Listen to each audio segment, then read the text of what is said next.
که یو منکر قرآن راشي او هغه ته وایي چې نبی علیه الصلاة والسلام اجتهاد کاو که نه کاو، دا اعتراض په هغې باندې راځي چې نبی کریم صلی الله علیه وسلم چې خپل کور کې بیبیانو سره کم ګپ شپ لګولی دی، آیا دا هم د قرآن تابعداري کوله؟ غیرت دی رلوی شوی سلفیان زمون د جامع زلیدلی په جهان دی، د دې ښکلي دین داعیان دی، د دې ښکلي دین داعیان دی. الحمد لله وحده وصلى الله وسلم على من لا نبي بعده وعلى آله وأصحابه أما بعد. اول خو په دې نشست کې هم زه په هغه خلکو باندې یو سوال کوم چې کوم ښه په کلکې طریقې باندې منکرین حدیث دي یا د انکار حدیث په فتنه کې شکار شوي دي او څه حده پورې پرېوتلي دي، او ښه په سمج سره د دې جواب د ما ته راکړي، ځکه چې زه په خیرخواهۍ سره دا سوال کوم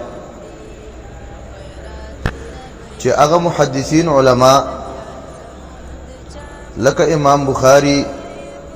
امام مسلم، امام طحاوی، امام ابو داود، امام ترمذی، امام احمد بن حنبل او داسې نور لوی لوی علما د علم او د دین ستنی او د رسول کریم صلی الله علیه و آله وسلم د احادیثو چوکیداران، بیا دې علماو چې د کوم علماو نه د احادیث را نقل کړي دي، دغه ټول علماو دغه ټول محدثینو د علم د حدیث لپاره د احادیثو د زده کولو، د دې د جمع کولو، د دې د لیکلو، د دې د محفوظ کولو، په یادولو لپاره ډېر سفرونه کړي دي، حجاز ته تللي دي، شام ته تللي دي، عراق ته تللي دي، لري لري یو ځای بل ځای ته سفرونه کړي دي او ډېر محنتونه برداشت کړي دي. نو زما سوال دا دی چې آیا مونږ او تاسو له څه پکار دي؟ مونږ له دا پکار دي چې دغه محدثینو مونږ قدر وپېژنو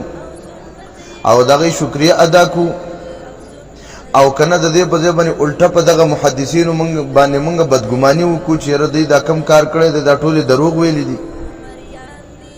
او دا کوم حدیث چې دی را جمع کړي دي نو دا منګړت دي او دا منافقانو عجمو یو منصوبه جوړه کړې ده او دا د دین او د قرآن د ګډوډ کولو دپاره دا احادیث را جمع کړي دي. نو دا زما یو سوال دی چې د دومره امت باندې دا بدګماني کول زمونږ صحیح دي او د هغې شکریه ادا کول پکار وو او د هغې قدرداني کول پکار وو، کو نه د دې بالمقابل په هغې ټولو باندې بدګمانه کېدل او د هغې بې قدري کول او هغې ته غلط نسبتونه کول. پاتې شو دا خبره چې مولانا صاحب محترم یو سوال ذکر کړلو او واقعي چې دا د خلکو ذهن ته دا سوال راتلی شي، جواب دا دی چې د دې په شان د سوال د قرآن کریم په باره کې هم کېدلی شي. که څوک راشي او هغه وایي چې زه د قرآن نه منکر یم او زما په قرآن کریم باندې دا شبهه ده چې قرآن کریم کې راغلی دي اعوذ بالله من الشیطان الرجیم قل انما اتبع ما یوحى الی، اے نبی ته ورته ووایه چې یقینا زه تابعداري صرف د هغه څه کوم چې د کوم شي ما ته وحي کېږي. بل آیت کریمه کې ان اتبع الا ما یوحى الی من ربی، زه د بل هېڅ شي تابعداري نه کوم مگر صرف او صرف د هغه څه تابعداري کوم چې د کوم شي ما ته وحي کېږي د خپل رب د طرف نه. نو منکرین حدیث وایي چې ما یوحى الی من ربی وحي چې د صرف قرآن ته ویلی کېږي. نو د آیت معنا دا شو چې زه صرف او صرف د قرآن تابعداري کوم چې څه کوم نه دا د قرآن په تابعداري کې کوم. نو دا اعتراض په هغې باندې راځي چې نبی کریم صلی الله علیه وسلم چې خپل کور کې بیبیانو سره کم ګپ شپ لګولی دی، آیا دا هم د قرآن تابعداري کوله؟ آیا دا ته قرآن کې راغلی دي؟ او دا د قرآن کریم د کم آیت ترجمه ده چې ته د خپل بیبیانو سره داسې گپ شپ لګاو؟ نو د دې آیت په جواب کې او د دې آیت په دفاع کې منکر حدیث چې څه جواب ورکړي او مګه د دې آیت کریمه او ما ينطق عن الهوا په باره کې د حدیث د طرف نه زمونږ جواب ګورئ، سوچ وکړئ. د دغه آیتونو نه نفات القیاس د نفي د قیاس د پاره استدلال کړی دی چې رسول الله ته دا حکم دی چې ته به د وحی تابعداري کې، لہذا قیاس تابعداري نشته. علماء داغه په خپل ځای کې جواب ورکړی دی. محصل داغه دا دی چې دا قیاس چې دی نو دا هم په قران کریم کې ذکر دی او داغه اذن او داغه امر په قران کې شته. نو د قیاس تابعداري کول په خپل شروط معتبره سره په خپل محل کې دا د قران تابعداري کول. دغه شانته د دې آیت کریمه نه هغه خلکو استدلال کړی دی چې څوک دا وایي چې نبی کریم صلی الله علیه وسلم په مسائلو کې اجتهاد نه کا. منکرین قرآن باندې دا یو اعتراض، منکرین حدیث باندې دا اعتراض واردېږي که یو منکر قرآن راشي او هغه ته وایي چې نبی علیه الصلاۃ والسلام اجتهاد کاو کنه کاو، اگر ته وایي چې اجتهاد بالکل نه دی کړی، ولی ځکه چې قرآن کې راغلی دی او د صرف او صرف د وحی تابعداري کوله.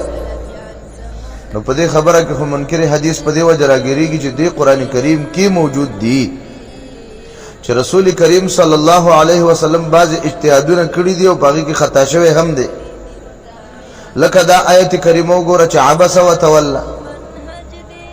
دا آیت کریمه وګوره ما کان للنبي ان يكون له اسرى، ما کان لنبي ان يكون له اسرى حتى يثخن في الارض. دا آیت کریمه چې عفى الله عنك لما اذنت لهم، دا واضح ټول ثبوت دی د دې چې نبی صلی الله علیه وسلم باج وخت کې اجتهاد کړی دی او پاغه اجتهاد باندې الله رب العالمین د ته آگاهی ورکړی دی چې دا کار دې صحیح نه دی کړی، د دې بزیدا سے پکارو ته دې کې خطا شوی. نو اعتراض دا دی چې رسول الله خو اجازه صرف د وحی تابعداري کوم، دغه ځینو کې خو بیا د وحی تابعداري نه کړي بلکې وحی خراله اجازه مکوا. نو څه جواب ورکړي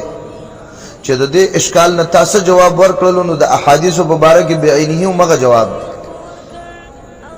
تحقیقی مسله یاد کړئ. هغه دا چې نبی کریم صلی الله علیه وسلم بعض خبرې په دینی مسائلو کې اجتهاد سره کړې دي، بعض خبرې داسې دي چې تاسو به ته وشو د وحی انتظار به کاو، بعض ځکه به د وحی د انتظار مقنو خپل اجتهاد به وکړو، او بعض دنیاوی خبرې دي. هغه دنیاوی خبرې نبی کریم صلی الله علیه وسلم خپل دنیاوی سمجھ مطابق هم کړی دي، هغه وحی نه ده. زه دا غي ته مثال درخېما نو ته په هغه باندې خپوا شي ان شاء الله چې رسول اکرم صلی الله علیه وسلم اصحاب ته فرمایل چې دا کجوري کې تاسو قلمی نه کینو دا به بهتره وي. مشوره چې ورکړه بیا چې اصحاب کرامو کجوریم دا شان د پرې خو دي تکبیر النخل ونک، نو بل کال چې د کجورو د باردار کېدلو ټیم راغی نو کجوري ډېر کمی میوې نیولې وي او میوې ډېر کمی رالی. نو رسول اکرم صلی الله علیه وسلم اصحاب ته فرمایل انتم اعلم بامور دنیاکم، تاسو د دنیا په کارونو باندې خپويږئ. او یو روایت کې دادی چې نبی صلی الله علیه وسلم فرمایل انما ظننت ظن، دا ما یو ګمان کړو به یو ګمان څه دا مې په خپل یو ګمان باندې دا مشوره تاسو له درکړو. د دې حدیث نه دا معلومه شو چې نبی کریم صلی الله علیه وسلم چې هغه څیزونه چې د دینی احکام سره تعلق نه دی د دنیوي زندګۍ سره تعلق دی، په هغه کې بعض خبرې داسې دي چې هغه په خپل ګمان سره هم کړی دي او بعض خبرې داسې دي چې هغه عین وحی نه ده.